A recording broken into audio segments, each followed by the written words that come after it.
What's up, everybody? Alright, listen, I got another episode. So welcome back to Low Ladder Bullshit, where I take low ladder shit and I make high ladder players deal with my bullshit.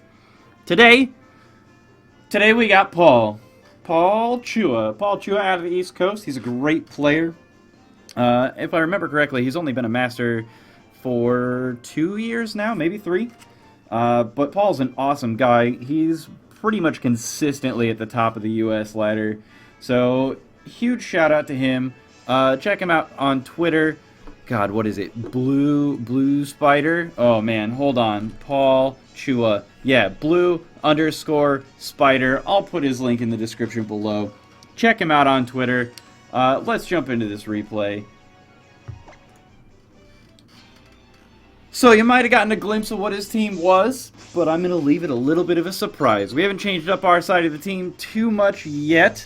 I'm about to change up Incineroar. He's still going to be shiny. He's still going to be beautiful. But here's the deal. Paul Chua's running Common Core. Damn it, Paul. Alright, so here's the deal about Common Core. Common Core does not have a whole lot of speed control. And when I looked at his team, I was assuming that he was running the faster version of Common Core. We'll get to that later. Point being, I'm thinking Orangaroo's probably the best way to go, so I leave Ninetales in the back. And here's the deal about every Gyarados against Salamence ever. You always have to watch out for Ice Fang. You can't leave it out. So I see Lele come out and I'm like, oh man, this is great. I got Orangaroo out, and then I remembered that I switched Orangaroo. And then I felt bad, because I'm really forgetful even in the middle of the turn. So, at this point, I feel pretty good. I've gotten away with the double switch with just a Leech Seed. Early on, Leech Seed, not a big deal. It's not like this is a Sash Incineroar. Incineroar, by the way, 95 base HP, 90 defense, 90 special defense. Really love it. So we got Tapu Lele out. It's going to switch. I'm a little bit worried about it, but that's a great switch into Gyarados, seeing 2 physical attackers, wanting to get that Intimidate, wanting to make sure you get some extra damage. That does mean that I would have been able to fake out both sides, but there's no way I would have known that. I could have faked out to Celesteela to make sure that I got some damage in, but I went for the Iron Head just to see. I knew that I was going to be able to get pretty much a free shot into that slot no matter what, unless Lele protected, but I'm going to tell you right now, every Lele that I see, I kind of assume is going to be Choice Scarf until proven otherwise.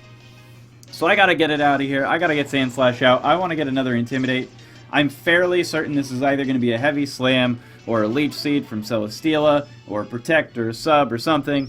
None of that really worries Salamence. And then I know that this is pretty much guaranteed not an Ice Fang out of Gyarados. And here's the awesome part. We get the Intimidate, which is awesome, amazing, super glad that we made that call.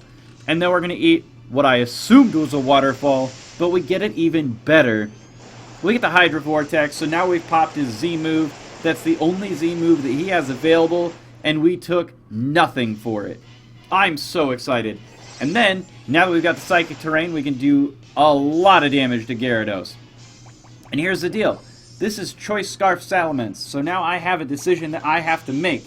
Alright? Do I switch, or do I lock myself into an attack? I can't lock myself into Dragon Pulse because there's Tapu Lele that can switch in. But here's the deal. I got Fire Blast. I know that I outspeed you. And then I can go ahead and drop that Instruct Fire Blast back on Celesteela. And even if it wasn't on Celesteela, it would be Tapu Lele coming in on that switch. Big deal. Maybe I eat it into a Protect, and then I've wasted both moves on a Protect. That would have sucked. But look at that 70% damage. That's some clean damage. And I'm so excited about that. But now Celesteela's got some Leech Seeds. It's getting some of that HP back. And that's real unfortunate. So at this position, I've taken out Gyarados. Gyarados is the biggest threat to Salamence outside of a Scarf Tapu Lele. And I gotta watch out for that. But hey, I got Sandslash, buddy. We're going to be able to make something happen. I still have Trick Room, so if this is indeed Scarf Tapu Lele, then we're going to be able to underspeed it with basically whatever. We still don't know what he has last. We've only seen 3 out of the 4, and we don't know what his 4th is. Let's see, but we've shown Incineroar, Salamence, and Oranguru, so he knows all 4, which puts him at a little bit of an advantage there. But now we're going to see his last one, Marowak. Good job. Alright, I accept this. Seeing the taunt, I can pretty much confirm that this is not Scarf Lele. I'm a little disappointed, but then seeing Marowak out, I'm actually kind of happy that I didn't. I mean, honestly, think about that. If I had set up that Trick Room there, that would have been pretty bad for me, and less so for him, because he would have been able to just Bone Meringue straight. God, that would have sucked. Just Super Bone Meringue right into Incineroar. But with the beautiful Psychic Terrain gone, now we're free to Fake Out. No big deal. We can Fake Out that Tapu Lele if we really want to. And I think that it was a little weird having me switch in that Salamence there, especially knowing that there could have been a Moonblast going into the Salamence slot.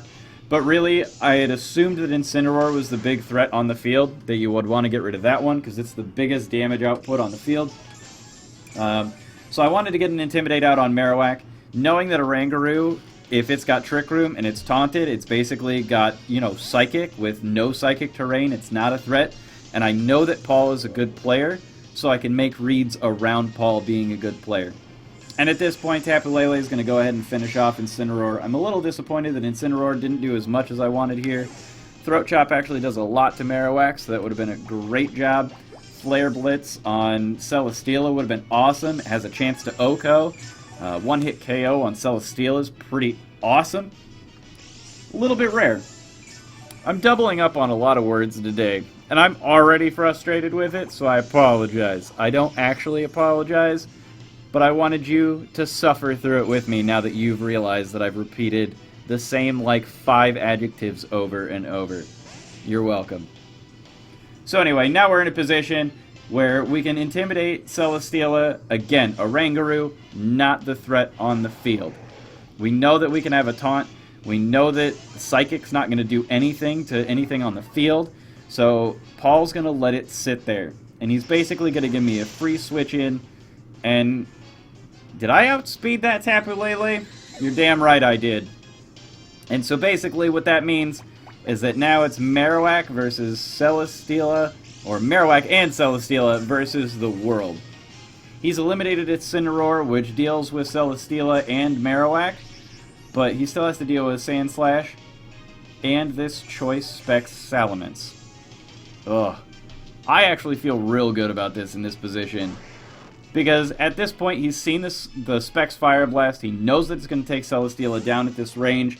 What he doesn't know is that I have other great coverage moves on this thing. So he's going to protect, and that's a smart move. He's going to try and get that Leech Seed, try and bolster himself up a little bit on the HP, but the problem is, I got Hydro Pump, and it connects. It connects, and that's magic. If he'd gone for the Flare Blitz, he would have gotten some damage in on Oranguru, and that would have sucked. But now we're basically free to go ahead and Hydro Pump, Instruct Hydro Pump for the win, to clear it out and make Paul Chua deal with my bullshit. So like I said, guys, Paul Chua, it's blue_spider_. Check him out on Twitter. He's a really awesome guy. If you ever get a chance to meet him at an event, please do.